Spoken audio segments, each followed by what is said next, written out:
नमस्कार। म देउडा गजल टाइपको भन्न गइरहेको छु। फुल रोप्ने खेतबारी छैन के घुम्लान् भमरा। फुल रोप्ने खेतबारी छैन के घुम्लान् भमरा। जौ कुटेर खानेहरू कहाँ पाउलान् जमरा। जौ कुटेर खानेहरू कहाँ पाउलान् जमरा। देश पुरै विध्वंस भयो समाज अस्तव्यस्त। देश पुरै विध्वंस भयो समाज अस्तव्यस्त। देखाउने कबर हो मात्र भ्रष्टाचारको केस्त। देखाउने कबर हो मात्र भ्रष्टाचारको केस्त। पश्चिमा बुवासो भयो दक्षिणा बाघ भयो। पश्चिमा बुवासो भयो दक्षिणा बाघ भयो।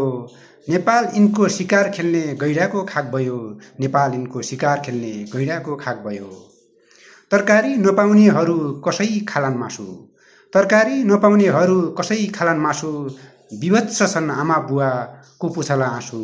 विभत्स छन् आमा बुवा को पुछला आँसु। देश जल्यो दर्जनौं मरे म कसरी हाँसु।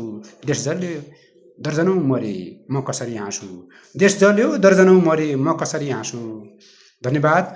दशैंमा यस्तै गरिबहरूले के खालान् कसो गलान् भन्ने अवस्थामा जो हामी केही अब निराशा छौँ, केही मान्छेहरू खुसी छन्, केही अब विजय उत्सव मनाइरहेका छन्। यो जनजी आन्दोलन सफल भएको नाममा अब शहीदहरू जो मरेका शहीदहरू भनिएको छ उहाँहरूको घर परिवारमा निराशा छाएको छ र घाइतेहरू त्यत्तिकै मरसन्न छन्। यिनको उपचार गर्नुको साटो विभिन्न बखेडा झिकेको छ। धन्यवाद।